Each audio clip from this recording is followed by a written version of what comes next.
एक मुस्लिम महिला ने कैसे एक हिंदू बिजनेसमैन का सारा कारोबार ठप कर दिया और इसमें तमाम बजरंग दल के लोग, हिंदू रक्षा दल के लोग शामिल हैं। और ये वहां हो रहा है जहां पर हिंदुओं की रक्षा के नाम पर सरकारें चल रही है, लेकिन एक मुस्लिम महिला अरबों रुपए के कारोबार को 1 मिनट में बर्बाद कर देती है। हम बात कर रहे हैं लेंसकार्ट के मालिक पीयूष बंसल की, जिनका विरोध कर रही है नाजिया इलाही खान। अब वो दुकानों पर जाकर वहां लोगों को तिलक लगा रही है। नाजिया इलाही के चक्कर में तमाम हिंदू रक्षा दल और बजरंग दल, आरएसएस के लोग भी उनकी चालबाजी में शामिल हो गए हैं। और ये वहां हो रहा है जहां ईज ऑफ डूइंग बिजनेस के नाम पर स्कीमें लाई जाती है। तो ऐसे में सवाल उठता है कि जब एक स्टेब्लिश कंपनी जिसका अच्छा कारोबार था लेंसकार्ट का, उसको जब एक झटके में बर्बाद किया जा सकता है, तो क्या ऐसे में विदेशी कंपनियां भारत में आकर अपना बिजनेस करने को तैयार होंगी? और सरकार क्या इसके जरिए क्या संदेश देना चाहती है, किस तरीके की वो लेगेसी छोड़कर जाना चाहती है, ये भी सबसे बड़ा सवाल है। वहीं दूसरी तरफ ये 2 और महिलाएं हैं, इनके बारे में बात करते हैं। देखिए, सबसे पहले ये देखिए, ये है नमिता थापर। ये शार्क टैंक में जज बनकर आती हैं, सोशल मीडिया पर वीडियोस बनाती हैं। अब इन्होंने एक वीडियो बना दिया नमाज पर, और नमाज जब पढ़ते हैं तो उससे होने वाले फायदों के बारे में भी बता दिया। फिर क्या था, इनको भी गालियां, धमकियां और इनके रेट पूछे जाने लगे। हालांकि ये इससे पहले तमाम ऐसी वीडियो बना चुकी हैं जिसमें योगा की तारीफ करती हैं, हेल्थ के लिए जितने भी ऐसे, और धार्मिक वीडियो भी ये खूब बनाती हैं, लेकिन तब किसी ने कुछ नहीं कहा। जैसे ही इन्होंने नमाज से होने वाले फायदे पर वीडियो बनाई, फिर इनको लोग ट्रोल करने लगे। तो सोचिए आज कैसी स्थिति है कि लोग अपनी राय भी नहीं रख सकते। इसके अलावा ये महिला देखिए, ये लड़की है, आपको याद होगा अभी हाल ही में नोएडा में गौर सिटी 2 में एक मुस्लिम लड़की हिजाब पहनकर घूम रही थी सड़क पर। वहां पर एक मुकेश नाम का व्यक्ति आता है जिसके हाथ में बियर की कैन होती है, और वो इनसे आइडेंटिटी कार्ड मांगता है, कहता है अपना आइडेंटिटी कार्ड दिखाओ। ये जो दूसरी महिला है, इनको ये बर्दाश्त नहीं हुआ और इन्होंने जब पूछा कि ये क्यों मांग रहे हैं तो उसके पास कोई जवाब नहीं था। पता चला कि वो जबरदस्ती कर रहे हैं इनके साथ। उन्होंने कहा तुम्हें किसने अधिकार दिया, उसको कन्फ्रंट किया, उसका सामना किया, और वो मुस्लिम लड़की के बचाव में ये महिला उतरी। फिर क्या था, उसके बाद से ही इनको भी रेप की धमकियां, इनके भी रेट पूछे जाने लगे हैं, और इनके भी नंबर और प्रोफाइल सार्वजनिक की जा रही है, और इनको भी गालियां दी जा रही है। तो सोचिए हम कैसा देश बना रहे हैं जहां पर एक दूसरे की मदद करना इतना मुश्किल हो गया है। और नाजिया इलाही जैसे लोग, सोचिए नाजिया इलाही तो मुस्लिम है और उसने बड़ी ही चतुराई से एक हिंदू बिजनेसमैन का कारोबार ठप करवा दिया, वो भी उन्हीं बजरंग दल और आरएसएस और हिंदू रक्षा दल के कार्यकर्ताओं के जरिए, और जाने अनजाने में वो इसमें शामिल हो गए। और सोचिए जो लेंसकार्ट में काम कर रहे हैं, अगर ये कंपनी बंद हो जाती है, ठप हो जाती है, तो उसमें जो काम कर रहे हैं वो कौन है? ज्यादातर हिंदू ही है। फिर उनका कारोबार छीनने का आरोप किस पे लगेगा? उनके काम धंधों पर या उनके पेट पर लात मारने वाला कौन है? नाजिया इलाही। बड़ी ही चतुराई से यह समझने की जरूरत है, लेकिन लोगों को समझ नहीं आ रहा है पीयूष बंसल की लेंसकार्ट कंपनी कितना टैक्स देती होगी। टैक्स देने के बावजूद उसको जो है कोई सुरक्षा की गारंटी नहीं है। सरकार इन जैसे असामाजिक तत्वों पर कोई कार्रवाई नहीं कर रही है। और नोएडा में कोई अगर मुस्लिम महिला को बचाता है या उसके समर्थन में आ जाता है, तो भी उस लड़की के लिए कोई सुरक्षा का इंतजाम नहीं है जिसने उस मुस्लिम महिला को बचाया, लड़की को बचाया। तो आज जो है देश में ऐसी सरकार चल रही है जिसको सिर्फ चुनाव से मतलब है, बाकी जनता से कोई मतलब नहीं है, कारोबार से कोई मतलब नहीं है, कोई सरोकार नहीं है। सोचिए अब ये तस्वीर देखिए, ये गुजरात की तस्वीर है जहां पर ट्रेन से वोट डालने के लिए बंगाल में लोगों को भेजा जा रहा है। और ये तस्वीर देखिए, ये भी गुजरात की तस्वीर है। ये वो गरीब मजदूर लोग हैं जो गुजरात में काम करते थे, जिनके पास सिलेंडर नहीं है, जो लोग सिलेंडर की कमी से या होने वाली परेशानियों की वजह से अपना घर लौटना चाह रहे हैं। उनको किस तरीके से परेशानियों का सामना कर रहा है। उनके लिए कोई स्पेशल ट्रेन नहीं चलाई जा रही है। क्यों? क्योंकि ये लोग यूपी और बिहार के हैं, बंगाल के नहीं हैं। और वोट डलवाने के लिए वीआईपी ट्रेनें चलाई जा रही हैं, बंगाली जो भाषी लोग हैं जो गुजरात में रहते हैं। लेकिन जो मजदूर तबका है जो परेशानियों का सामना कर रहा है, सोचिए बिहार में भी ऐसी ट्रेन चलाई गई थी, लेकिन चुनाव के वक्त।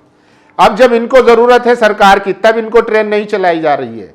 स्टेशन पे हुजूम उमड़ा हुआ है, भीड़ की भीड़ लगी हुई है। लेकिन अगर आपको वोट चाहिए होगा तो आप ट्रेन चलवा देंगे स्पेशल, लेकिन जब इनको जरूरत होगी, इनको मदद की जरूरत, सोचिए कितनी गर्मी है, ऐसी गर्मी में ये लोग किस तरीके से, एक तो ये कहते हुए जा रहे हैं कि जिंदगी में कभी भी अब वापस गुजरात नहीं आऊंगा।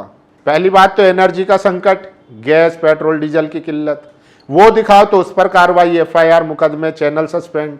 और जिन लोगों को इन चीजों का सामना करना पड़ रहा है, उन लोगों के साथ अलग से दिक्कत, उनको ट्रेनें मुहैया नहीं की जा रही है। जो ट्रेनें हैं उनमें इतनी भीड़ है कि लोगों का मतलब उसमें ठूस ठूस के भरा जा रहा है। लेकिन हमारी सरकार और सरकार के नेता, सीएम, पीएम और मुख्यमंत्री, वो बंगाल में जाकर चुनाव प्रचार कर रहे हैं। तो 24 घंटे चुनाव प्रचार के मोड में रहते हैं। जिस मीडिया को सवाल उठाने चाहिए थे, इन गरीबों के, मजलूमों के, लेंसकार्ट कंपनी का सवाल उठाना चाहिए था, सरकार से पूछना चाहिए था, वो दिखा रहा है कि प्रधानमंत्री की झाल मुड़ी वाली रील पर 100 मिलियन से ज्यादा व्यूज आ चुके हैं।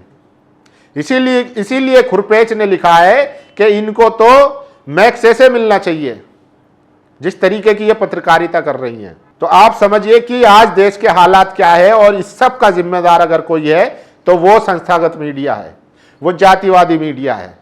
उसके पास सारे रिसोर्सेज हैं, पैसा है, सब कुछ है, लेकिन वो फिर भी खबर नहीं दिखा रहा है। और जो सोशल मीडिया के पत्रकार हैं, जो इंडिपेंडेंट पत्रकार हैं, अगर वो सवाल करते हैं या इस तरीके की खबरें दिखाते हैं तो उन पर नकेल कसी जा रही है, उनको डराया जा रहा है, धमकाया जा रहा है। अब देखिए ये खबर देखिए, नकली इनो पकड़ी गई है दिल्ली में। आप समझ सकते हैं इसका कारोबार कौन कर रहा था। इसी तरीके से ये देखिए इंजेक्शन पकड़े गए हैं। कफ सिरप माफिया वाली खबर याद है आपको?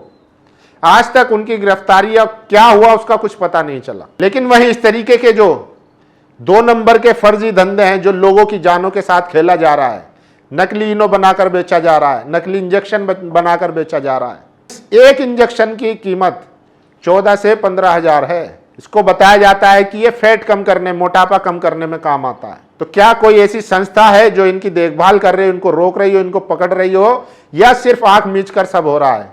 और अगर आप इनके तार जोड़ेंगे तो आपको पता चलेगा कि दरअसल इनको जो शय मिल रही है वो कहां से मिल रही है। वरना आपने देखा है कि अगर कोई व्यक्ति एक छोटी सी दुकान से अगर एक नेता को चाय भी पिला देता है तो फूड ऑफिसर वाले उसकी दुकान पर पहुंच जाते हैं और उसकी टपरी को सील करवा देते हैं। लेकिन यहां धड़ल्ले से जो है इस तरीके के कारोबार चल रहे हैं, कोई रोकने कोई टोकने वाला नहीं है। तो क्या सरकार ये बताएगी या तय करेगी कि आखिर जो उसके नारे हैं, जो उसकी स्कीमें हैं, ईज ऑफ डूइंग बिजनेस, इनका क्या होगा जब इस तरीके से कोई भी व्यक्ति उठेगा और जाकर एक अच्छे स्टेब्लिश कारोबार को बंद करवाने की कोशिश करेगा? और नमिता थापर जिन्होंने हजारों वीडियो बनाई होगी हिंदू धर्म पर या हेल्थ पर, योगा पर, और एक वीडियो नमाज के फायदे पर बना दी तो उनको गाली दे दी जाती है। तो क्या हुआ सरकार के उस वादे का जो कहती है कि बेटी बचाओ बेटी पढ़ाओ? और महिला के सम्मान का क्या होगा? क्या जो इनको गालियां दे रहे हैं उनकी गिरफ्तारी कब होगी? नासिक केस में क्या हुआ? निदा खान को मुख्य आरोपी बनाकर उनको टेररिस्ट तक कहा गया, उनका कैरेक्टर असैसिनेशन किया गया। इसीलिए मोहम्मद जुबैर ने कहा है कि क्या अंजना ओम कश्यप उसके लिए माफी मांगेगी? सोचिए, जुबैर कह रहे हैं कि माफी मांगेंगी, लेकिन सरकार अगर कोई दूसरा इस तरीके की खबर चला देता तो उसको तो सस्पेंड कर दिया जाता अब तक कि झूठी खबर फैला देते हैं। तो क्या अंजना के टीवी पर बैन लगेगा या उसके सोशल मीडिया अकाउंट जो हैं, जितने भी फेसबुक, ट्विटर, यूट्यूब, उस पर झूठी जो खबरें फैलाई जा रही है और सार्वजनिक तौर पर, एक तो होता है कि अनजाने में, लेकिन यहां जानबूझकर ये क्राइम किया जा रहा है, ये अपराध किया जा रहा है, उसको पता है ये झूठी खबर है लेकिन फिर भी चलाई जाती है। तो क्या इन पर कार्रवाई होगी और कब होगी? सबसे बड़ा सवाल यही है। तो आप लोग बताइए कि आखिर एक तरफ हमारे देश के मजदूर जो हैं वो घर जाने के लिए परेशान हैं, स्टेशनों पर भीड़ लगी हुई है, लेकिन बीजेपी बंगाल के लिए ट्रेनें तो भेज रही है वोटर डालने के लिए, लेकिन यूपी बिहार के जो मजदूर हैं उनके लिए ट्रेन का इंतजाम नहीं किया जा रहा है। तो आप लोग आखिर बताइए कि प्रधानमंत्री जो है वो 24 घंटे 7 दिन चुनावी प्रचार में मशगूल रहते हैं। तो क्या जनता ने वाकई में एक बड़ी गलती कर दी है? अपनी राय जरूर दीजिए। शुक्रिया। नेशनल दस्तक की आपसे गुजारिश है कि अगर इसको बचाना चाहते हैं तो नेशनल दस्तक को सब्सक्राइब करने के लिए रेड कलर के सब्सक्राइब बटन को दबाएं, फिर बेल आइकन की घंटी दबाएं। नेशनल दस्तक को बचाने के लिए बहुत जरूरी है कि हर खबर को शेयर करें, लाइक करें, कमेंट जरूर करें।